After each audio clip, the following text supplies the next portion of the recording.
Mortis Media.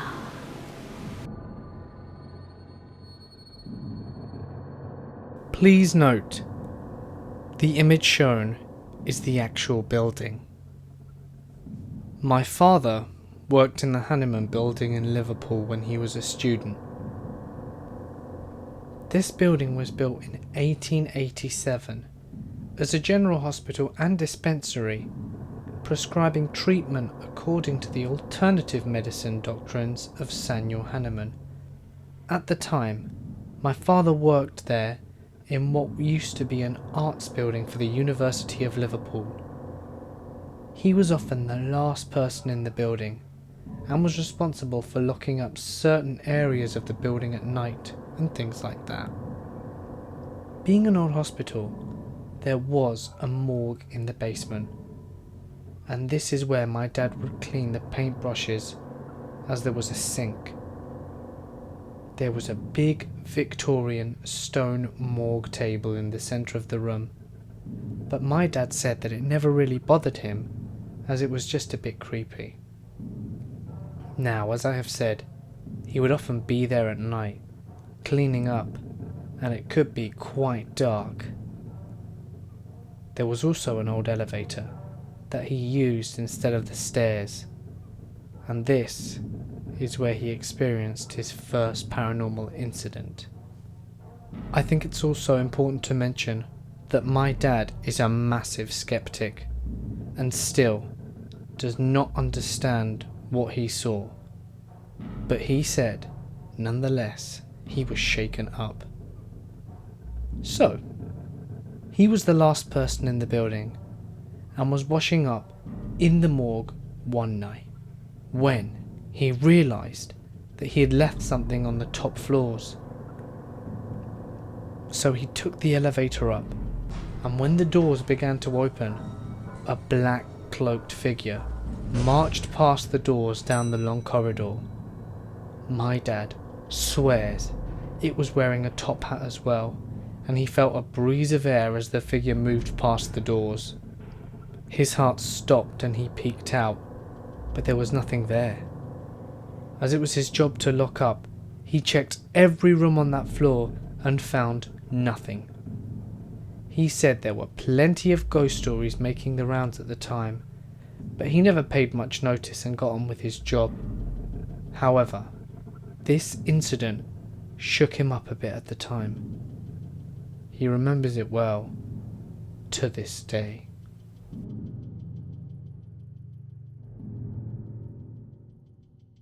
I'm the kind of person who scares really easily. So I'm always cautious, suspicious, and paranoid.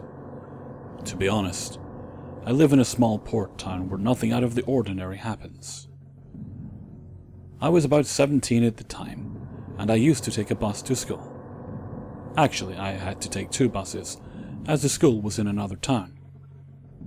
There used to be a lot of older college kids in the bus, but it was us schoolgirls that were usually the victims of groping and other creepy things that some freaks were into. I always held my umbrella tight in my hand, ready to lash out at any creep trying to get fresh with me. Where I come from, it's either very hot or wet.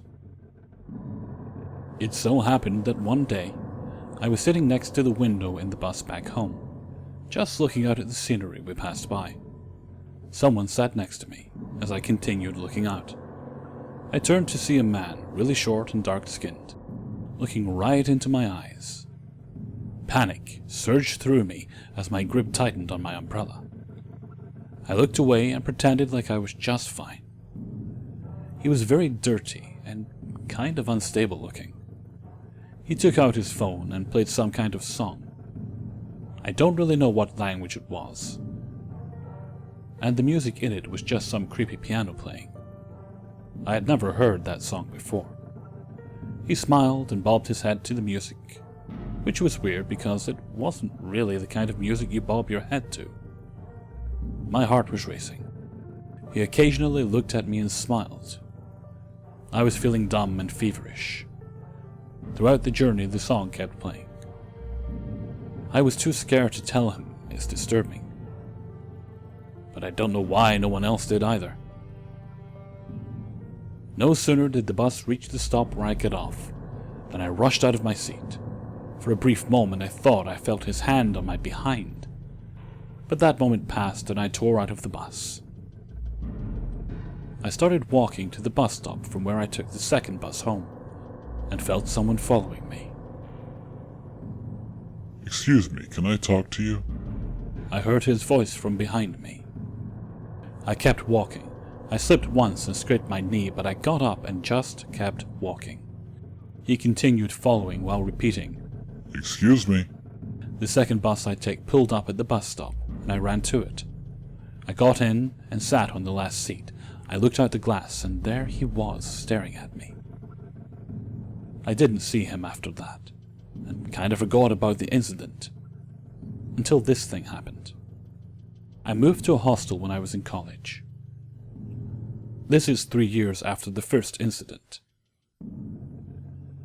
Now, my home was further away, and when I had to visit home, every other weekend, I had to change 3 buses to get there. On such a weekend, I was on my way home. In the first bus, I was seated next to the window. A man boarded the bus and sat next to me, even though the bus was near well empty. He sat for about a minute, then got up and moved to the seat in front. I didn't really notice him. After a 20-minute ride, I got off the bus and went to board the second one. Once again, this same man got in and sat next to me. He asked me where the bus was going, which is stupid because when we purchase the ticket, we are told which bus to take. I didn't reply. He got up, he got off the bus. Relief washed over me.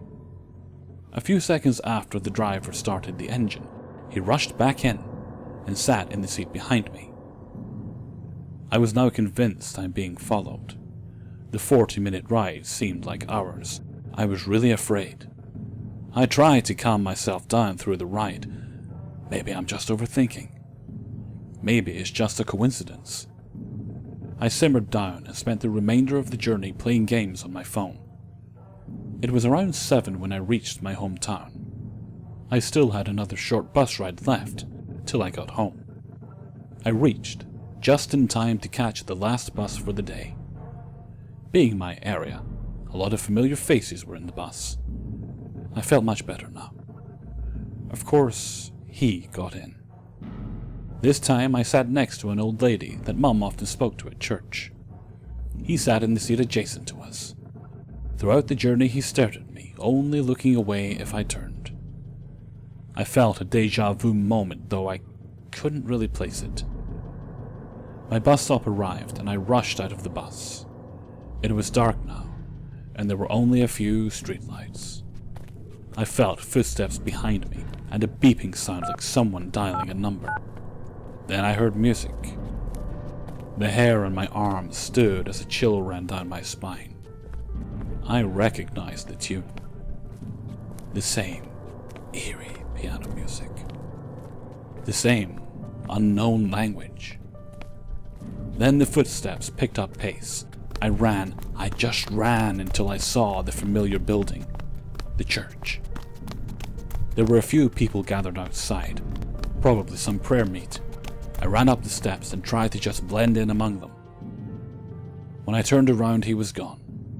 He just disappeared.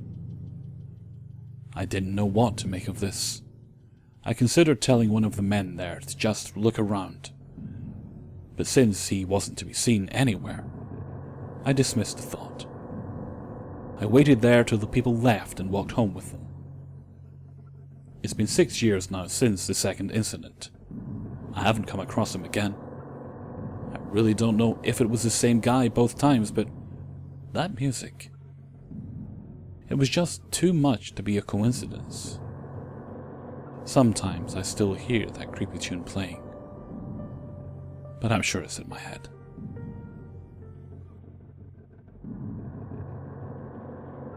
So, my grandma and grandpa and their 5 children, including my mother who was the eldest, moved into a large suburban house in southeast Essex in England in the 1980s, which has stood empty for a while now.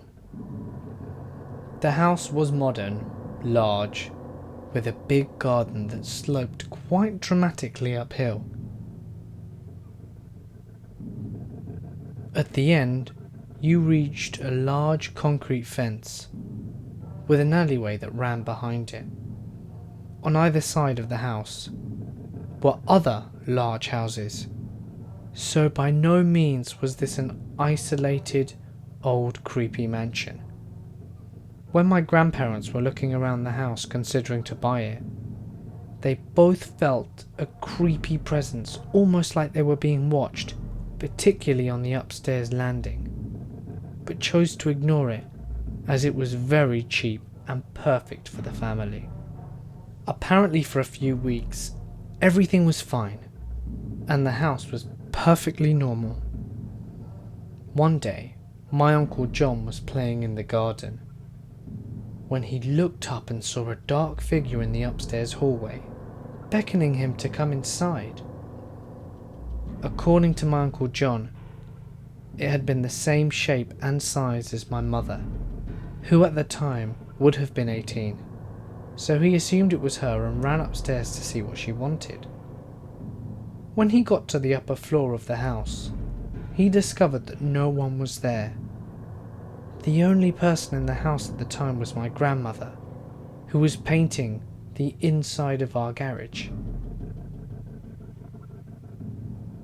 When he asked my grandmother if she had been upstairs, she said that she had not. She'd been in the garage for at least an hour and hadn't left. At this point my uncle was relatively young, maybe 13. From then on, things started to get gradually more and more creepy, particularly at night. The whole family would hear the noise of a woman crying in the upstairs bathroom, even though it was completely empty. There would be scratches and banging noises from around the house, and they would see shadows out of the corner of their eyes. A few months later, my grandmother decided to ask the neighbours if she knew of any hauntings in the house, or any strange goings on with the people that lived there before they did. In the UK, we don't have any laws that requires an estate agent to tell you if anyone died in the house, or if anything violent has happened there. So Kathy told my grandma the story of the Chinese family that lived there before my grandparents. They were a large family, and Kathy had known them well. The mother had suffered from depression though, and had slashed her wrists in the bathtub and ended her own life. Kathy said this had broken the family apart, and they quickly moved out. She also mentioned that on the anniversary of her death, the family would gather in the alleyway behind the garden, say some prayers, and throw a bunch of flowers over the garden wall. Now, my grandma was not a very spiritual nor religious person, and didn't really believe in ghosts or anything like that. But 1 month after her conversation with Kathy, they discovered a bunch of flowers that had been thrown over the concrete fence and into the garden. This kinda creeped her out, and the rest of the family, but they weren't going to move out of their dream house because a woman committed suicide in their bathroom. The first thing my grandfather decided to do after that was replace the bathroom and completely redecorate it. This ramped up the level of activity in the house massively, as they began to hear screeching at night, and my mum often tells the story of how she used to have her hair pulled whilst walking around the house. My grandfather decided to then leave everything alone, and at that point the bathroom has remained the same to this day. Before my grandmother passed away, I used to visit the house at least once a week, but often more, and I can tell you that there was definitely a creepy vibe. It was nothing definite, but the house just felt off. Even when I was little and way before I was told these stories, I refused to go upstairs and would only use the downstairs bathroom, even though there was one situated in the garage. As my mum and her siblings had moved out and my grandfather had died also many years before, my grandmother was often alone in the house. Eventually, she decided to move her bedroom downstairs and redecorated the downstairs bathroom completely. Although she blamed this on her back, there was something she definitely was not telling. She was a very open and honest woman, but she would clam up when you asked her questions about her changing rooms. To this day, I believe she saw something in the upstairs that freaked her out so completely she never wanted to go up there again. That meant for 3 years until her death in 2013, the upstairs of the house was virtually untouched apart from when my mum used to clean. And after my grandmother's death, my parents and their siblings tried to sell the house, but no one would buy it. One couple apparently even said it was just too creepy, so now it remains empty, and the only people who want to go in it are my family, aunts, uncles and cousins, to maintain and keep it until someone decides what to do with it. Hey guys, it's Mort here, and wow, I can't believe we've already hit 700 subscribers. You guys are amazing. Thank you so much for always tuning in. I want to give a special shout out to HellFreezer for his story in this video. And as you may have noticed, this video isn't over yet. Oh no, there are 3 more stories on the part 2 video over on his channel, of which I narrate one of them, so please hop over and finish all 6 using the link on screen now. And once you're done, why not check out some other of his amazing works? I know you'll enjoy his videos as much as I do. Don't forget you can submit any of your own stories that you want to share via my email, which can be found in the description below for our subscriber special. And speaking of subscribers, now would be the perfect time to hit that big red juicy subscribe button to join the coven. I'm also shouting out to Lamfear TV for correctly guessing where I took the footage on a previous video. If you want to see what I'm talking about, click the video link on the bottom left of the screen. But anyway, as always, thanks for watching guys, and thank you so much for getting me this far with all your comments, ratings, subscriptions and participation. You really are all awesome, and I'm so grateful to each and every one of you. But for now guys, I'll catch you in the next one.